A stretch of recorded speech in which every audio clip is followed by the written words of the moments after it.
Hello there, kind viewers, and welcome back to another episode of Anime Rants, and I have a special treat for you today. This is Solar Adventure.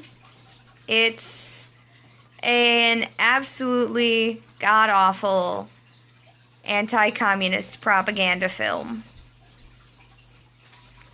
So, right off the bat, you'll notice this cover looks like a pretty choice, shitty 1980s anime, right? Well, the back of the thing says 2006, so I don't know if that means licensed or if that means made, but alright. And also, none of these people on the cover are actually in the movie. This mech design? Not in the movie. This space species? Not in the movie. This badass looking blue-haired chick, not in the movie. None of these people are in the movie. I mean, the back shows some people that are in the movie, but I don't know who the hell these people are. Anyways, let's get down to it. The story tells about 5 or 6, this gaggle of school children who pilot giant robots in order to fight the communists.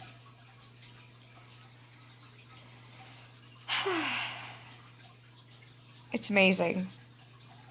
Okay. So, the first 16 minutes of the film are live action. Live action in my anime? It's more likely than you think. So, yeah, 16 full minutes of that. And then it finally makes a switch. Oh, for the live-action portion of Solar Adventure, we have this absolutely just abysmal film quality. Like, in the 1980s, late 1980s, my mom and her high school friends made a student film, and the film quality of that student film is better than the live-action portions of Solar Adventure. The voice acting, the dub work, is absolutely terrible as well. Like, it's flat, it's utterly emotionless, badly lip-synced, badly written, just right off the bat. Like, I mean, the whole movie is badly written, the story's badly written, the voice acting, like, the lines are badly written. It's just really bad. And I'm no, like, professional voice actor, so I may not have a lot of room to say this, that it's bad and stuff, but I can almost guarantee that none of the people working on this film were professional voice actors either. So, 16 minutes into the movie, it switches over to animation. In the first 2 minutes of the animation, you've got, like, chameleoning eyes going off in different directions, and, like, generic character designs that are completely unmemorable, and you'll forget which child is doing what. Anatomically, they're not all that weird and off-model, but, I mean, that's mainly because the animation is really, really bad. Like, I'm talking 5 frames per second, clunky and awkward bad. The voice acting only gets worse when it switches over to this animation. Like, you'd figure, you gotta figure lip-syncing up to a person, like, live-action person, is gotta be a little harder. Because, I mean, you have the subtle movements of the mouth showing what sounds to make. With animation, it's a little simpler because the mouth movements are, like, different sizes and different, like, sound looks, but they're very generalized compared to what a live mouth would be doing. So, you'd figure that it would at least, be a little better, if not at least stay the same, making the switch over to the animation. Unfortunately, it gets worse. Like, it just gets way worse. They They have trouble syncing up lip movements. They have trouble making the lines last long enough to actually cover how long their mouth moves, and it's amazing. This film also features a phenomenon I like to call Schrodinger's blank.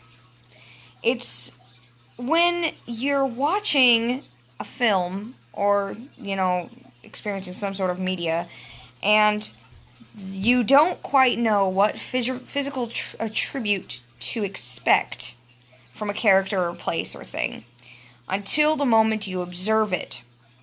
For instance, there's Schrodinger's robot name.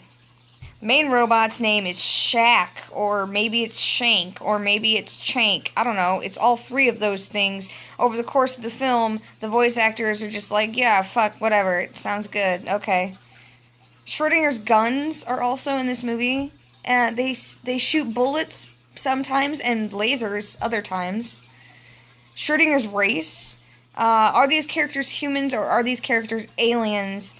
Sometimes they switch in a matter of 2 seconds. Sometimes they're like one in a scene and one in a different scene.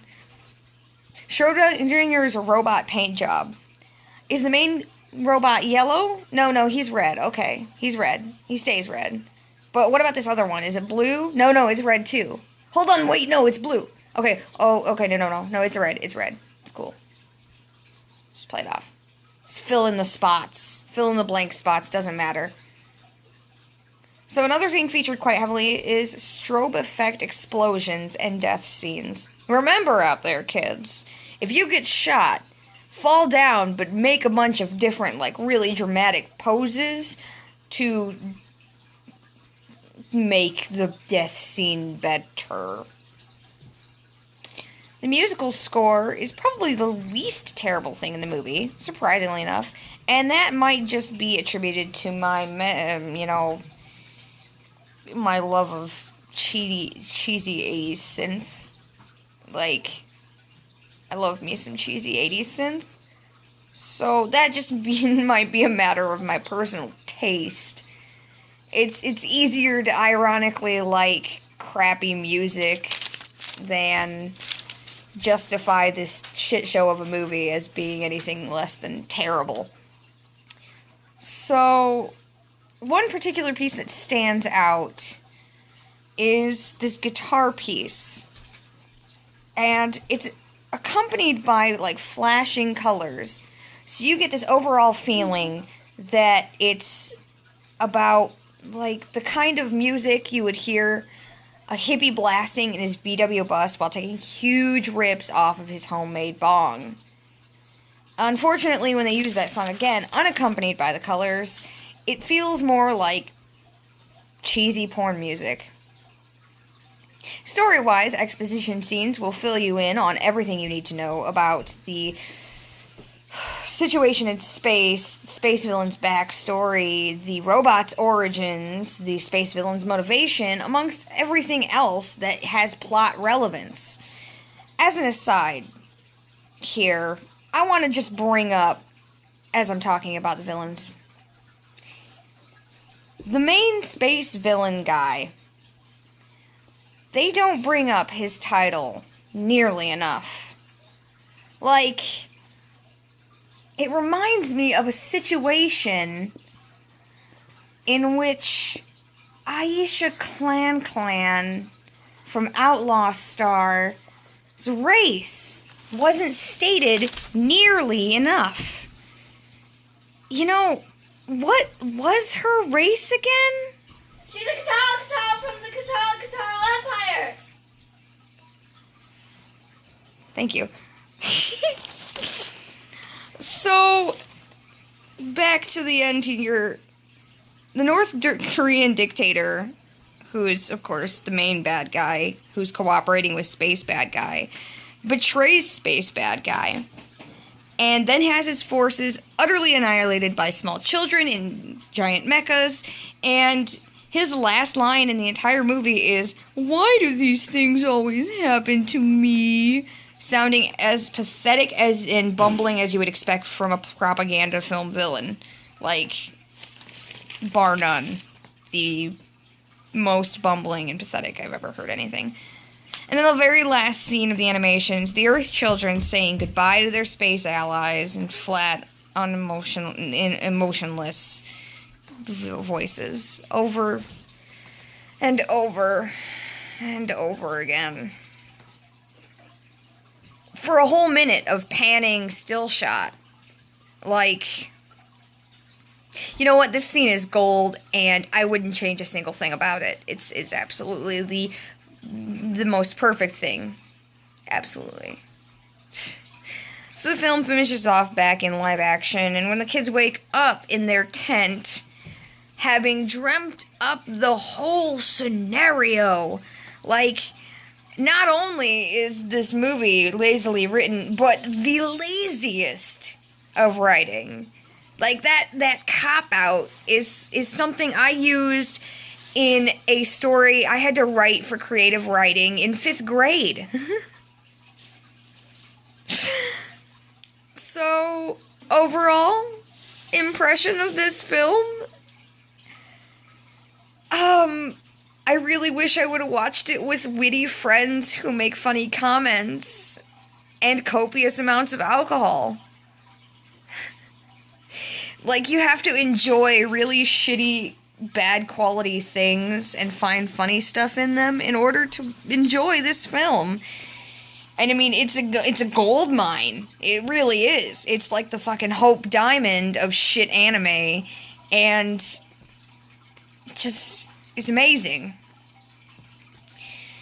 So, that's about it.